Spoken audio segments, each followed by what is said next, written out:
What is going on, everyone? Badger here. Should have like and sub, and let's get into this.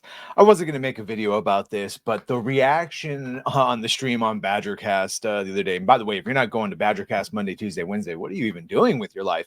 You're probably being productive. But if you have the time, stop by. It was a great moment when everyone got to see this. The first edition of the Trans Clone Trooper. Of course, all clones on Camino come from the DNA of Jango Fett, a man, and they are all men that look the same, like Tamura Morrison. But of course, and notable experiences or examples in the canon of the Kaminoans just straight up into the trash you go if you do not follow certain genetic standards. So no, a trans confused would not be allowed to fly, at least in the prequel, at least in the original Clone War lore. But remember, this is Disney lore we're dealing with here. So Lucasfilm and publisher Simon & Schuster revealed a first look at the male clone trooper who has body dysmorphia, gender dysmorphia, either way. So they are continuing to put out lore books. This one notably not by Pablo Hidalgo, but you will see the true villains of Star Wars. Yes, not Kathy, although she's one of them. Not even Darth Filoni. No.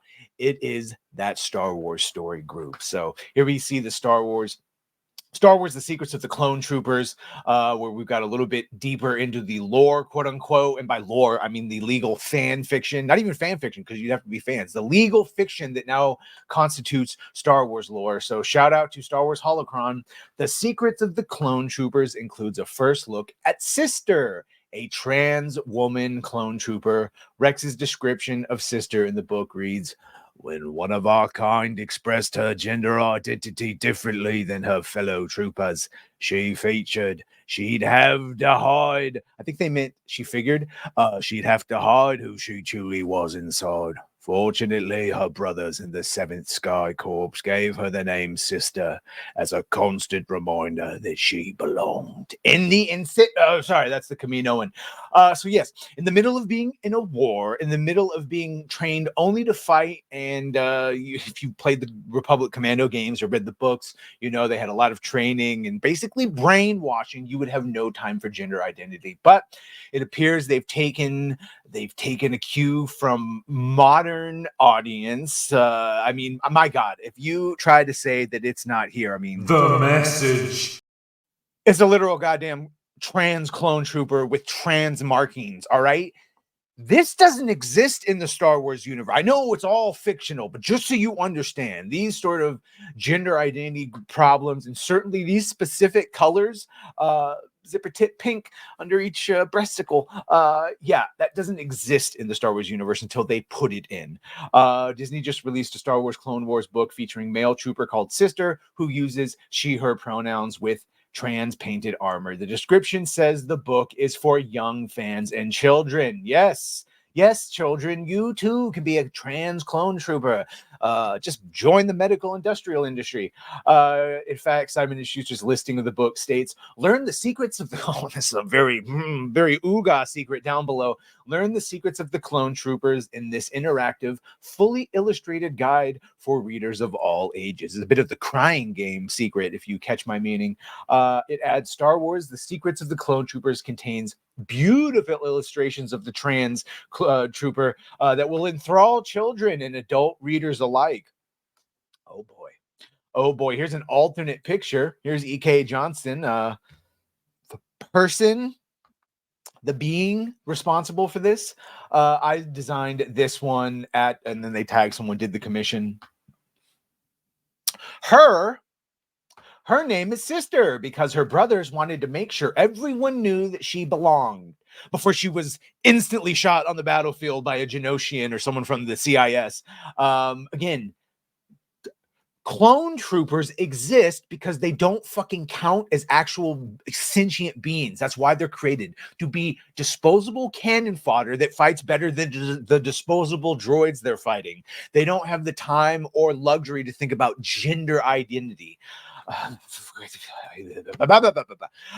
Sister doesn't have a huge part in the book, so we didn't want to use her existence as a promo. I made her to be shared, not just with the readers, but with other Star Wars writers as well. P.S. She's functionally immortal. Plot armor that makes Darth Maul look like a pushover. Well, thank God for that. She's immortal, except for that 42% statistic that translates even in that universe, I guess.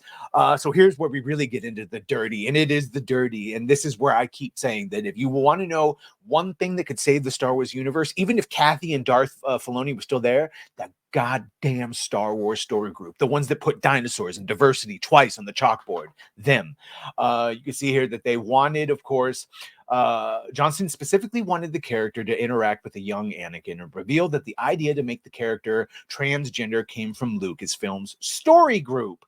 While discussing the notes she received from her first draft, Johnson shared, the story group was wondering if you could make Tef a trans character instead. And I thought about it for 10 seconds. It was like, no, I can't. It's not like flipping a switch in this case. And then I was like, but you did ask for another Anakin scene. So what if I just gave you a trans character in addition to Tef? And Sister was an idea that I'd been floating around for a couple of months at that point, and I knew that it was going to be a short scene. I knew that it was going to be a very unsubtle, and I knew that I wanted it to be with Anakin because I wanted it to be one of his Jake Lloyd moments in the whole book. I really wanted that kind of innocence, that genuineness, that immediate acceptance to shine through in that scene where God help us, I guess this is going to be in Star Wars Queen's Hope. Look, this just goes all on top of all the hubbub of Bob Iger saying, no, we don't put politics or agenda in our stuff at all. But here's how they get around that. They don't see this as politics or identity, anything like that. They think it's just the actual factual normal, the new norm.